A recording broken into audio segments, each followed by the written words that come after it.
थे आपका civil service पे यूट्यूब चैनल में। सो गाइस टोटल 5 क्वेश्चंस हैं करंट अफेयर के। देखिए समय की कमी बहुत ज़्यादा है। 12 फरवरी को बीपीएससी का पेपर है प्रीलिम्स का, 14 मई को यूपीपीसीएस का पेपर है प्रीलिम्स का, और 28 मई को संघ लोक सेवा आयोग का पेपर है। तो समय बहुत कम है, हमें बहुत सारे डायनेमिक और स्टैटिक चीज़ों को पढ़ना है अभी के टाइमिंग में। तो टाइमिंग का बहुत ज़्यादा क्राइसिस चल रहा है, तो क्यों ना हम एडिटोरियल को क्वेश्चंस के फॉर्म में कर लिया जाए ताकि समय थोड़ी सी बचे हमारे, ठीक है।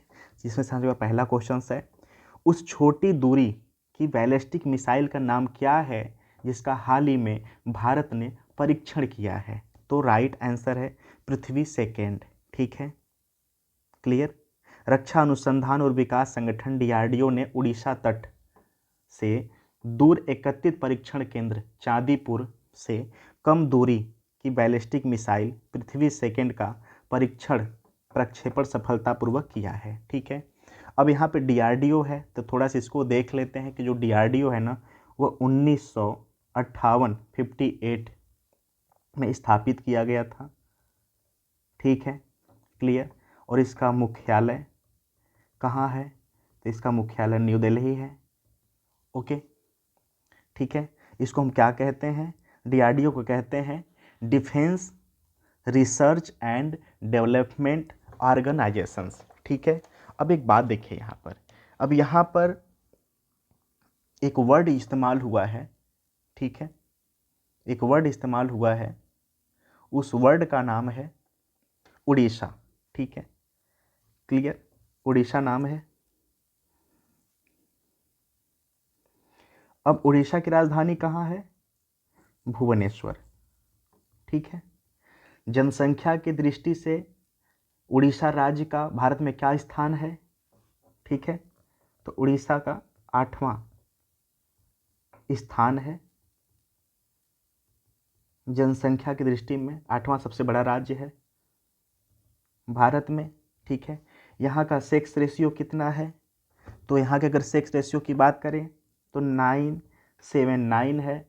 चाइल्ड सेक्स रेशियो की बात करें तो 941 है। देखिए जब भी कोई आपको ऐसे चीज़ें मिलते हैं स्टेट से जुड़ा तो उनकी एक स्पेसिफिक भूमिका को आप देख लो, उससे क्या होगा कि उस राज्य की जो पैरामीटर आपके माइंड में आ जाएगा, तो आपके पास मैक्सिमम कंटेंट भी आ जाते हैं इसी माध्यम से, और आपको पता भी नहीं चलता, कहीं ना कहीं एक समग्र कंटेंट आपके पास हो जाता है। एग्ज़ाम में किस हिसाब से हमको एलिमिनेट करना है या किस हिसाब से राइट क्वेश्चन तक पहुंचना है वो तो बस हमें पता होता है, जो व्यक्ति पढ़ रहा होता है। तो कहीं से कुछ भी मिले उसको जानने की कोशिश करिए आप, ठीक है। क्वेश्चन नंबर सेकंड पे चलते हैं। भारतीय फिल्म के किस गीत ने सर्वश्रेष्ठ मूल गीत के लिए गोल्डन ग्लोब पुरस्कार 2023 जीता है? काफ़ी तहलका मचा हुआ है ये मुद्दा है, ये क्वेश्चन है। तो नाटू नाटू, नाटू नाटू, ठीक है।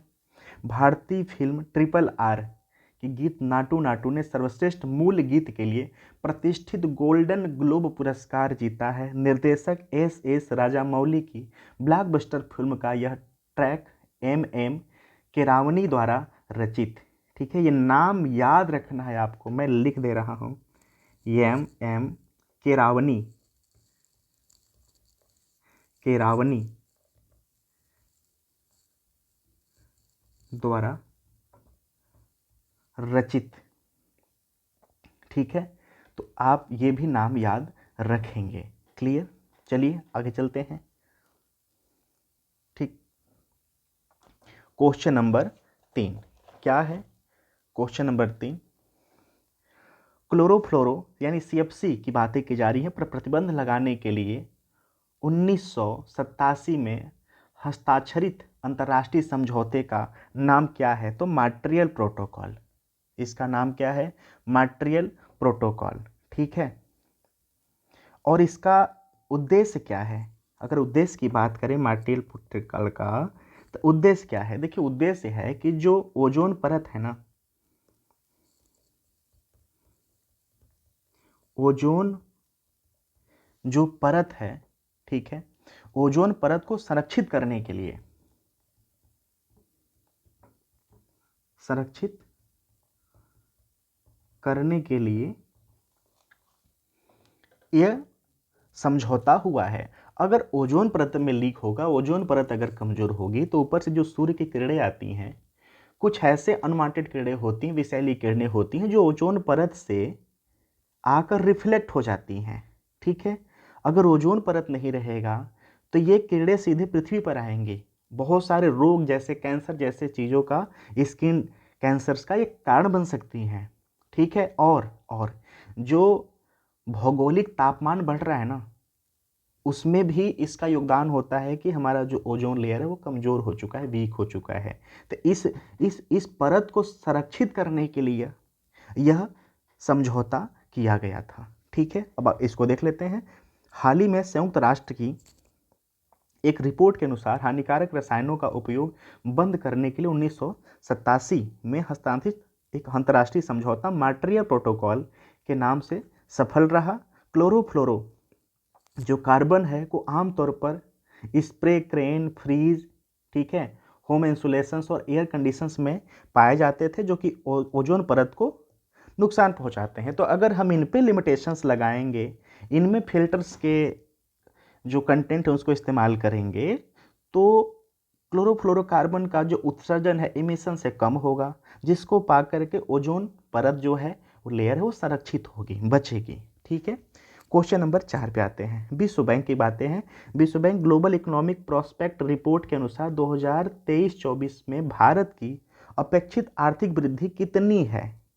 6.6%। विश्व बैंक ने ग्लोबल इकोनॉमिक प्रॉस्पेक्ट नामक अपनी रिपोर्ट में कहा है कि भारत 7 सबसे बड़े उभरते बाजारों और विकासशील अर्थव्यवस्थाओं में सबसे तेजी से बढ़ने वाली अर्थव्यवस्था होगी। इस रिपोर्ट के अनुसार भारत की आर्थिक वृद्धि चालू वर्ष अनुमानित 6.9% की वृद्धि से अगले वित्तीय वर्ष में धीमी होकर 6.6% हो जाएगी।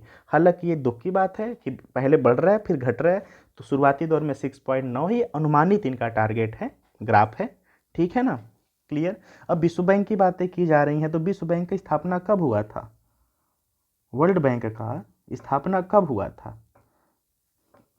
तो वर्ल्ड बैंक का स्थापना हुआ था जुलाई 1944 में हुआ था। ठीक है, इसका जो मुख्यालय है वह कहाँ है? तो इसका मुख्यालय वाशिंगटन डीसी, वाशिंगटन डीसी में है। ठीक है, इसका स्थापना क्यों किया गया था? तो इसका जो हिस्ट्री है, जो सेकेंड वर्ल्ड वार था, क्लियर, सेकेंड वर्ल्ड वार के बाद यूरोप और जापान के पुनर्निर्माण में मदद करने के लिए इसका स्थापना किया गया था। उसके बाद से इसके नाम में भी परिवर्तन हुआ और सारे धीरे धीरे जो राष्ट्रीय लोग हैं, राष्ट्रीय मेंबर हैं, देश है, वो इसमें सम्मिलित होना शुरू कर दिए थे। ठीक है, question number 5, year of enterprises परियोजना किस भारतीय राज्य की प्रमुख योजना है? तो राइट आंसर है केरल।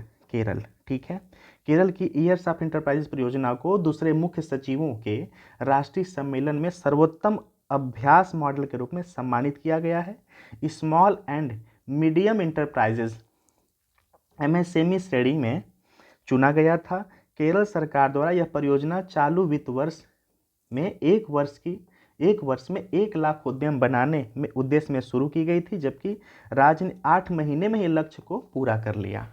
ठीक है, क्लियर। सो आई होप कि आपको ये सेशंस इंटरेस्टिंग लगे होंगे एवरीबॉडी। अगर आपको इसमें से कोई भी ऐसा कंटेंट है जिसको कि आप एक छोटे से पेपर पे लिख लें और उसको स्टिक बना के रख लें अपने पास और बार बार उसको पढ़ लें, तो प्लीज़ मैं मानूंगा कि ये वीडियो सफल रहा, कि अगर आपके लिए वो कंटेंट दे पा रहा है।